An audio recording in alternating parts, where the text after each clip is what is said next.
It's got the same engine as a 420D, but it weighs nearly 25% less.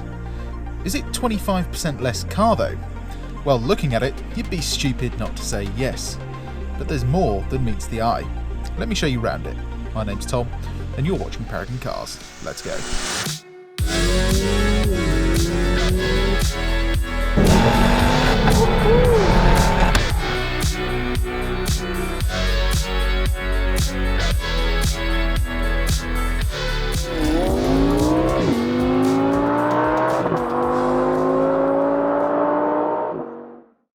So, that engine, it is indeed the same as what you'd find in a 420D. It's got 190 brake horsepower and a rather tasty 400 Nm of torque. 0 to 60 is done in under 7 seconds, so let's see if it can surprise us on the 30 to 70 sprint.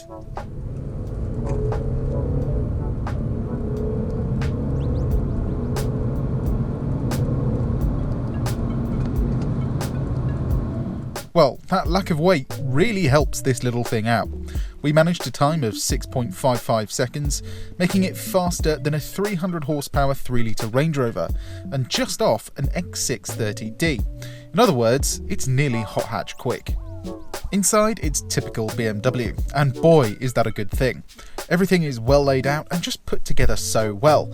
This car has the facelifted sort of digital dials, and for me, they look the bee's knees.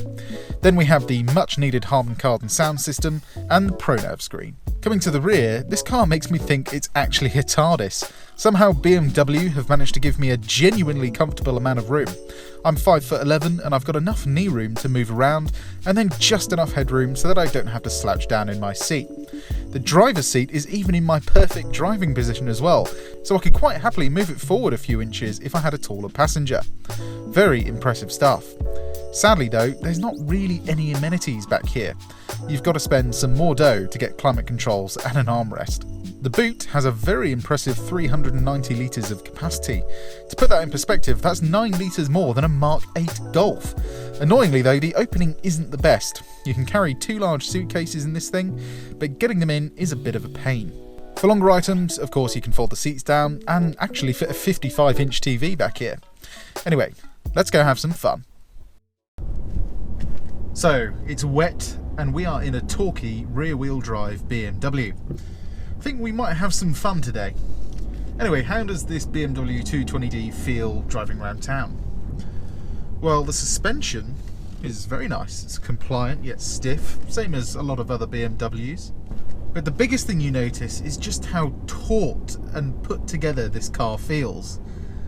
The steering is nice and sharp, there's no looseness to it, and the car feels like it's wrapped around you. You feel like you're in the car, you're one with the machine. And I know that sounds a bit cringy, but it really does feel like that. Anyway, what's parking like in this 2 Series?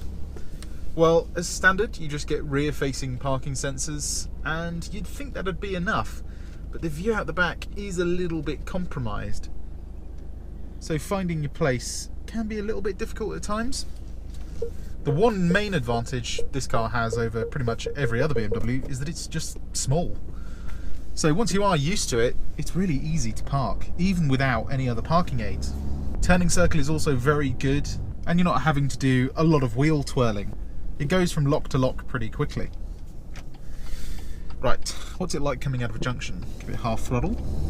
It's wet, a little bit of traction issues, but nothing that the car can't handle.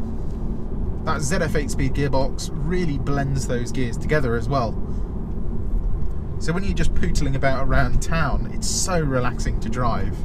Light but direct steering, comfy yet slightly sporty suspension, and a gearbox that just stays out of the way really. My only minor niggle so far is that the engine is a tad rattly even for a diesel. Anyway, let's get on the motorway and see what this thing's like. Before we get on the motorway, let's have a little bit of fun and see how this thing handles. Whack it into Sports Plus, that sharpens up the throttle, puts the traction in dynamic, holds on to gears longer, gives a bit more weight to the steering as well. And all that means when you go around a corner like this, you can have a little bit of fun. And that fun is easy to control. Unless you turn the stability all the way off, you have this helping hand that just makes you feel like a driving god. Anyway, let's go back into Eco Pro and see what kind of MPG we can get out of this thing. It should be pretty good. What it's like to live in the UK, eh? We're back on a lovely British motorway. So what's this 2 Series like? Do you know what? It's really good. You wouldn't really notice much of a difference between this and a BMW 4 Series. It's about 5% louder in terms of road and wind noise. But other than that, it feels like you're just sitting inside the same car. And in terms of visibility, that's also very good. Because you're in a coupe, you've got plenty of room to see in your blind spot, and it just makes changing lanes really, really easy. Then in terms of suspension and steering, suspension really lightens up, it feels very supple, all that sporty edge kind of disappears, and the steering, whilst it's still precise, it has this really nice feel to it. It never does anything unexpected. But the best thing for me has to be the comfort.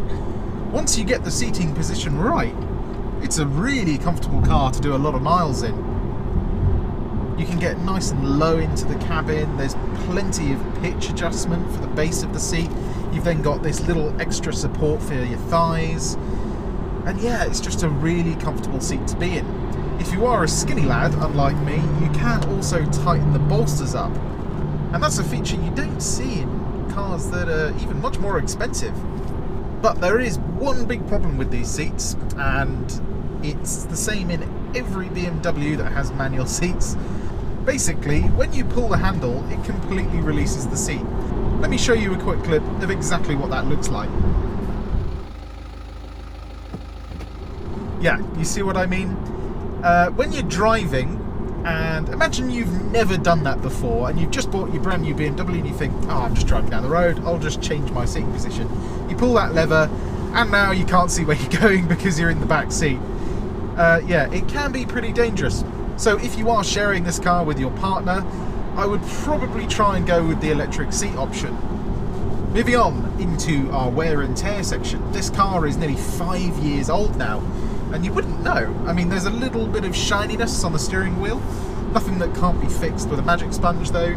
Seats are slightly worn, the bolsters are very slightly worn in the driver's seat, but other than that, dash, door cards, all still has this nice squidgy feel to it. There's the lovely stitching going on the dash, and yeah, everything still works. Everything still feels pretty new as well. Everything has that nice clicky feeling that all German cars have. Then in terms of spec, this car's a bit of a weird one. So you've got the Pro Nav screen, so you get a bigger screen than the normal business nav.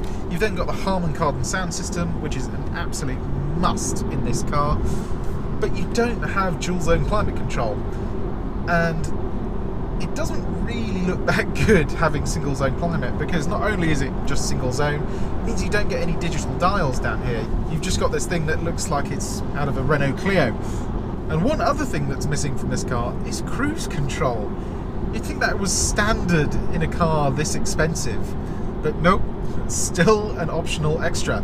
This just has a limiter, which basically means you push the limit button, and no matter how much throttle you give it, it won't accelerate the car beyond the set speed. And whilst that is kind of useful, it is nice to have cruise control so you can move your feet around on a long journey. But if I only had 3 options to choose from, what spec would I get? Well, the first thing is going to be that HK sound system. Not only does it add this nice metal grille, where you would usually just have a bit of plastic, it adds a lot more sound quality. And whilst the standard system isn't awful, this is a massive upgrade. You've got fantastic bass, pretty good mids, and pretty good highs. And for me, it just completes the car. The next thing is going to be that Pro Nav screen. Whilst the business nav is fine, this just gives you a bit more real estate and also gives you that split screen option, so you can have things like your MPG on the left, and then you can have your map on the right.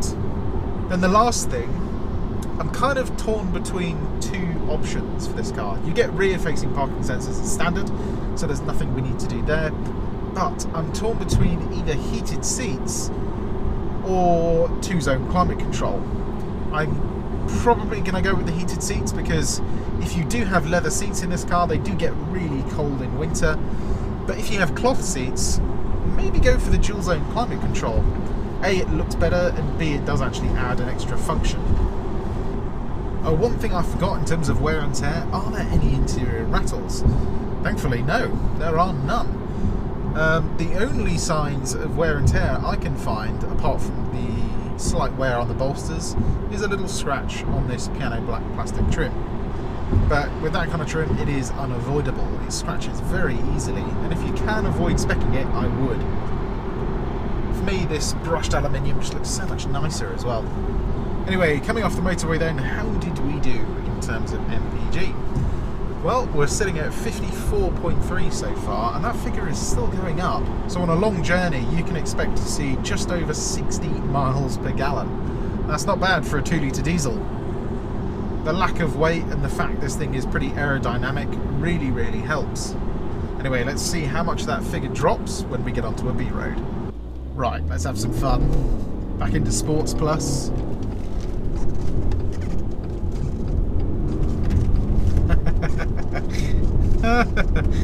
Oh, what a machine. Even when it's wet, you can still carry lots of pace around the corner.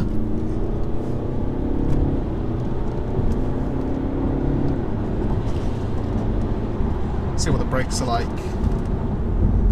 Yeah, we've got the upgraded M Sport brakes on this, and they are defo worth the money. They're so confidence inspiring. Not really a need to do a sound check. It's one disadvantage of a diesel. Oh, it's like a toy, this thing. It is so much fun. In fact, I'm going to have to go round again. This car is way too much fun for me to not slide about. It's just the fact it makes it so easy as well. That's the thing. Like, you just plant your foot, wait for the rear to come round, little bit of opposite lock, and that's it. If you aren't confident enough, you can turn the stability all the way off, but there's no need to, really.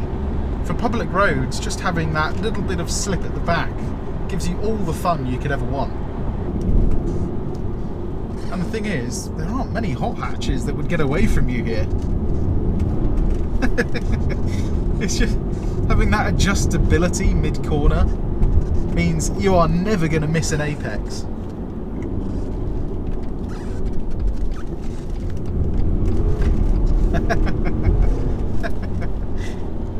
Oh, it never gets old.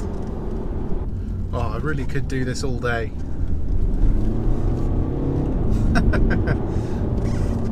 It's just got a perfect amount of punch, just so the rear squiggles about a bit. It never scares you, this thing, and because it's small, you've got room to move about in your lane. This is what driving's about, really. Having fun within the speed limit. You know, you're not breaking any laws, yet there's still a big grin on my face.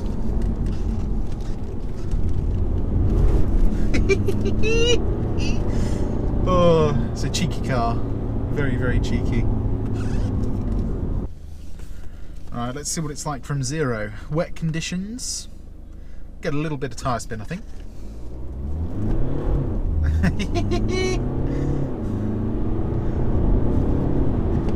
I mean, look at that. That is genuinely 0 to 60 in about 6.5, 6.7 seconds.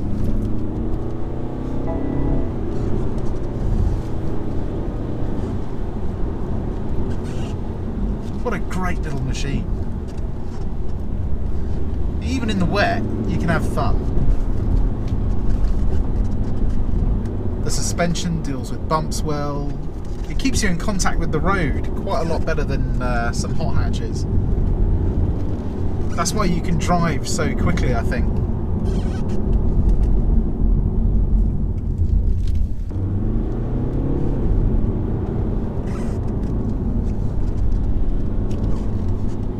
And the steering, there's not oodles of feel, but I don't know, it's like there's feel but there isn't at the same time. It's kind of like a computer game, really.